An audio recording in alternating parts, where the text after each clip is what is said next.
Karma coming. Harry's delusions about Meghan have made Sussex's life miserable. Oh, folks, let's just think back to when Harry met Meghan. Oof. After the two of them got married and Meghan was asked to leave her very first and only garden party by King Charles, she complained that she was bored, like that party was supposed to be for her, and she just could not resist keeping the free gifts that were supposed to be for Charles. And then she showed up looking like a mess with disheveled hair for her solo and only outing with the late Queen.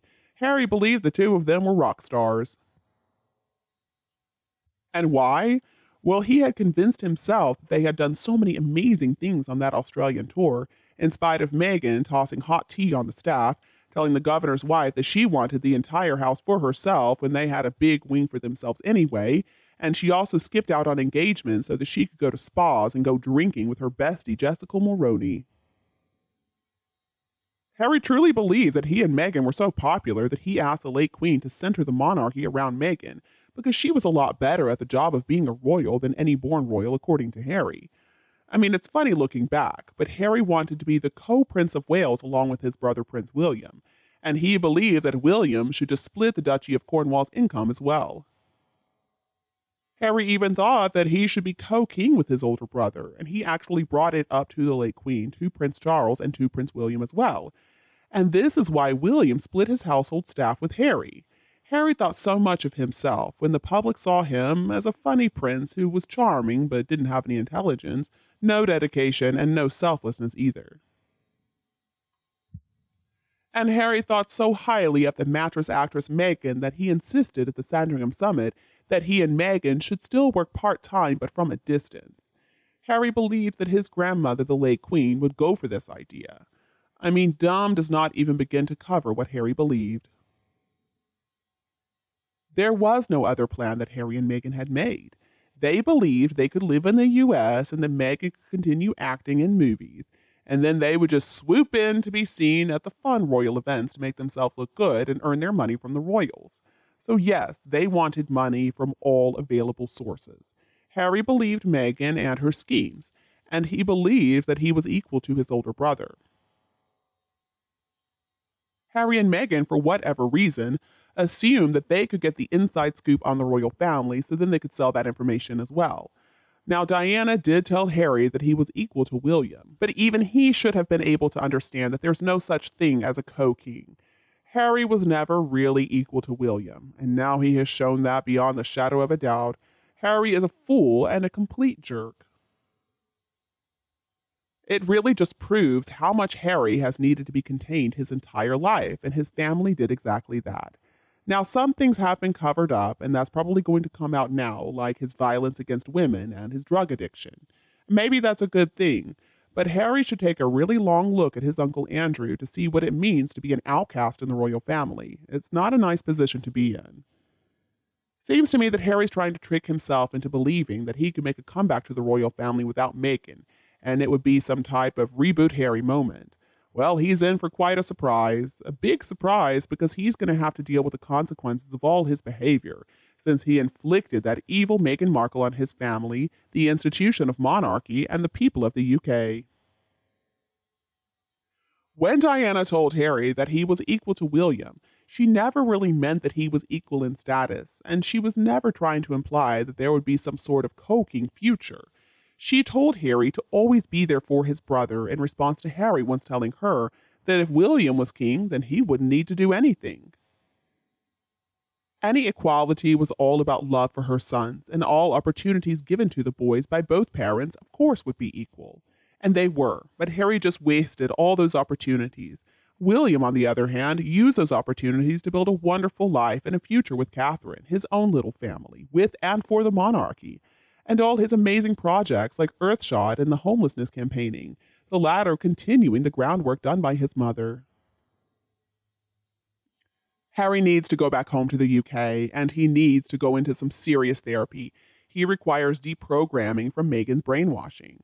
And then he just needs to lay low, and he needs to be watched over for the rest of his life in internal exile. I'm afraid that he has proven he is a national disgrace. I mean, at least Andrew does have a private relationship with the family, some closer than others, of course. He lives in a country that he knows and loves, And I'm sure he's got friends, he has a social life privately, though. He is close to his ex-wife, he's close to his daughters, and he gets to see his grandchildren. He's been seen out and about riding with Edward, chatting and laughing with Anne. But on the other hand, just take a look at Harry. He's isolated. He's not close to anybody. He has well and truly burned his bridges with his family and friends. He's involved in multiple court cases. He's just wandering aimlessly about looking for a niche for himself. And even if all of this is his or Meghan's doing, it's still pretty tragic. Diana, I'm sorry, did not do a good service to her younger son. She should have always really helped Harry understand that his future was going to be different, and she should have encouraged him to figure out his own path away from William. What she did was really not fair to either brother, and has certainly damaged Harry's perception of his future role. The very fact that he wants to be co-king and have half of the Duchy of Cornwall just shows how messed up he is. But maybe it's not fair to blame him if from the time he was a little boy he has been told that he's just as good as William and there's no difference between the two of them. Apparently what she did not make clear to the boy was that as a person, of course he was as good as William. But either she left it at that or Harry just misunderstood. And the result has been turmoil and the clouding of Charles's reign, which he has been waiting such a long time for. And it's without question that Harry lacks the intelligence, the commitment, the character, and the personal qualities to really believe that he could lead a modern monarchy. Without a shadow of a doubt, this man could probably not even lead a lettuce leaf. He's about as limp as one, and he wouldn't last a single day in the role. Meghan also failed at her first royal role at the garden party a day or two after they got married. She jumped ahead of the Queen right after that when tasked with her first solo gig with the late Queen. And soon after, they requested that she leave the UK. Nobody wanted her anywhere near the monarchy. I mean, only in their dreams could those two have ever been king or queen of anything, let alone a country in the Commonwealth. How dumb was the pair of them to even think of such a proposition? And now we are watching the two of them fall. Just give it a month or two, and they're going to be over as far as the royal family is concerned. And now they're being called out by people who have propped up the two of them with contracts that made them believe they were invincible. With no more contracts to make money off of, there's not going to be any place for them to run or hide. Now they are being derided right in front of us for the debauchery and the disgustingness they have displayed and perpetuated these past 7 years since Meghan somehow weaseled her way into the monarchy. But the new king has basically told them they are nobodies. And when we couple that with the easily gotten cash they grifted also now rapidly drying up, along with their contracts, it's not going to be very long before we see the two of them forced to sing for their suppers. But the question is, after their employment record, it's pretty difficult to figure out who is going to be willing or interested to employ this pair.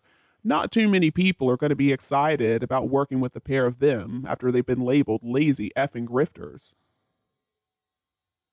Like in all matters, of course, time will tell, but I believe we have seen the breaking of the wall with the Spotify boss calling out the two of them for what they really are. It looks like the damn wall has now been breached, and it's only a matter of time until the trickle of complaints about the two of them becomes a tsunami. Just mark my words, it's gonna happen. And don't be afraid to click the subscribe button to get more updates in the future. Thank you so much for tuning in, have a lovely weekend, and we'll be back to see you all tomorrow.